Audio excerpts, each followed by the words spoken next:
right, guys. Fire away. Patrick, just overall the camaraderie of camp. You guys go out and get pizza a lot of times. Yep. How did that all come together this year? I thought it was awesome. Just getting to spend some time with the guys, and I thought we had a great training camp. There was none of those bad days where it's just like no energy. Everybody kind of brought their own motivation and motivated each other, and so I thought it was a really good training camp, and it was good to kind of be here with the guys and kind of build that team chemistry that you're going to need throughout a season. Foot the bill on the dinners this year. I think it kind of goes here and there, so we'll keep that secret.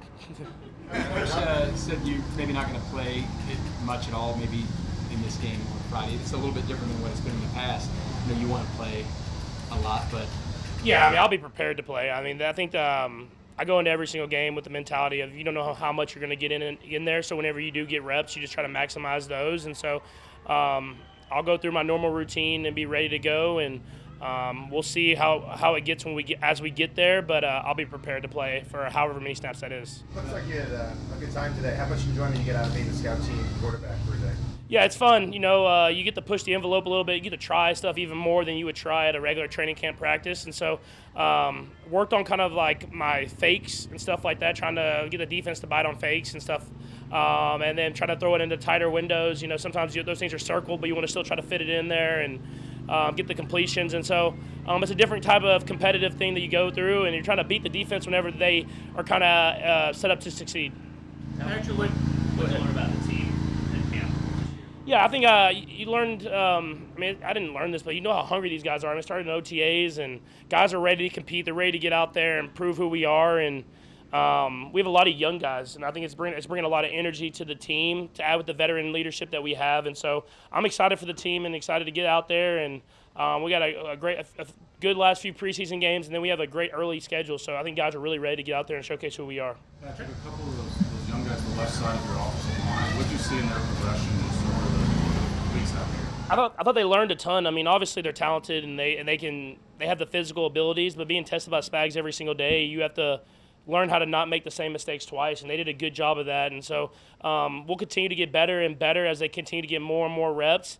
I thought they did a great job just getting better and better each and every day at training camp, and we have to continue to build that throughout the season. I know that you guys practice hard out here, but also the regular season's a different beast. Like, what is the difference in putting that together in a regular season?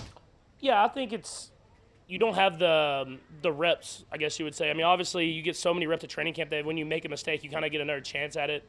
Versus in the regular season, you make that mistake, it could be the difference of a game. And so for them, it's just they're making their mistakes now. They're learning from their mistakes so that when we get to the regular season, they can execute, not make those mistakes in the game. And so this is what it's all about. That's why we have so many reps at camp. That's why we practice at the pace that we practice at, because you want to be able to get those mistakes out of the way now so that when you're in the season, you're not making those mistakes in kind of those do or die type situations in the game. I'm not sure this is everybody's first choice of where they would want to train, but when you finish this, is there like a sense of accomplishment or gratification that you kind of survived a month of this? No, yeah, it's I like it out here. I'm gonna be honest with you. It's like the best practice fields that you could possibly have, and the weather kind of held off pretty. Except for like one day, it was pretty good weather all year long, and even though the dorms I could do without the dorms, but everything else, I have fun out here, and I'm excited to get home now and see my kids. But at the same time, you kind of get away and you focus just on football, and it kind of locks you in for whenever you go back. You're in football season and you're not in that off season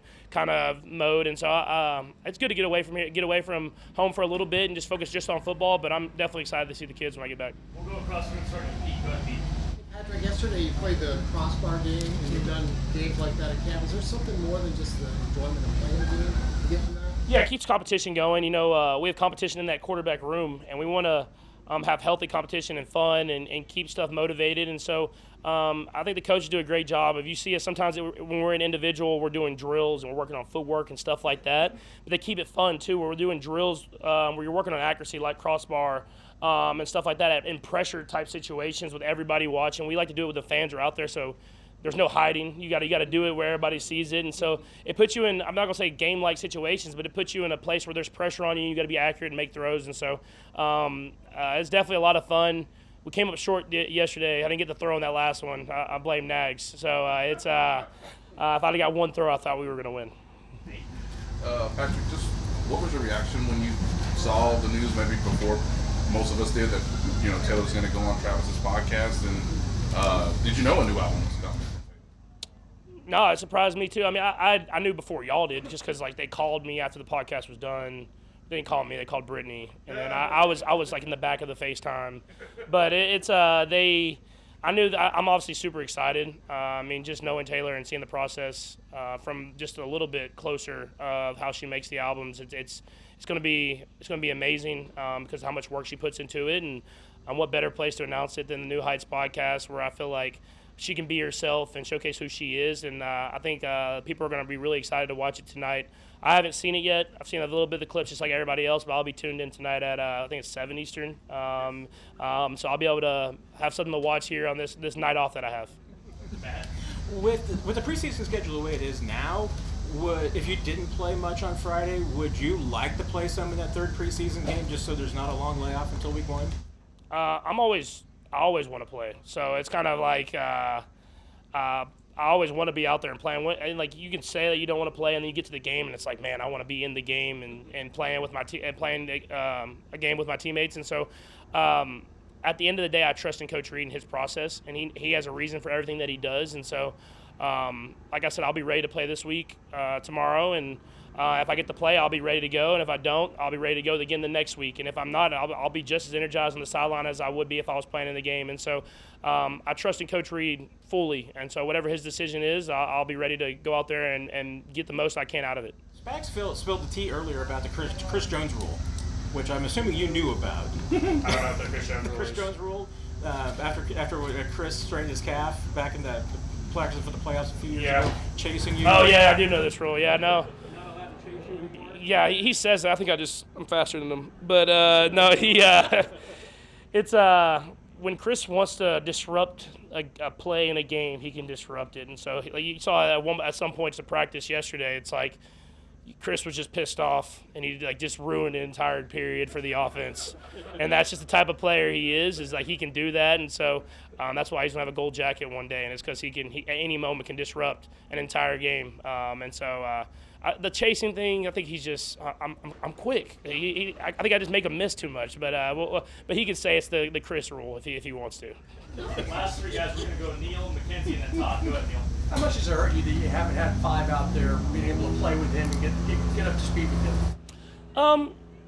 I mean, I always want more and more reps. I mean, I think that's everything. But I think he's done a great job progressing in the rehab process, and so hopefully this soon, really soon, that we get back on the field again. And I know it won't be in front of the fans and stuff like that, but he'll get enough work in. We have enough weeks left that he'll get the work, and he's gotten the mental work, he's gotten the walkthrough work inside the building. And so we talk all the time on the sideline and throughout games. But hopefully we get him out there soon, and we can get a few weeks of work as we go into the season. McKenzie. Patrick, 1 pass, 1 yard, 1 touchdown in the first game. Did you get done what you wanted to in that game for the short amount of time you were in? Yeah, I mean, other than like I said, I always like to get hit, not hit hard, but I like to get touched, and I didn't get touched, which is a good thing for the offensive line, obviously. But I want to get like pushed, like softly pushed, just one time to let you know that I can get hit. Chris does it at practice, but other than that, like maybe someone else on another team doing it. I'm assuming you knew that Travis took pictures with snakes and alligators before we did too, but we saw these photographs yesterday. What did you think of those? Are you going to be down for a photo shoot with something like that ever in your life? I'm 100% not. Like even like in the Everglades, just in general, like it's not my spot. Like I'm not a big alligator. Like I'm in Texas. If you get an alligator out there, it's like you shut the city down. So it's like. But the pictures turned out great. He said I can borrow some outfits for game days, so I plan on getting those and seeing what I can look like with those outfits on. The fur, maybe like he had those big boots with that trench coat looking thing. I thought that might be good for a away game, maybe in Denver or something. Yeah, something like that.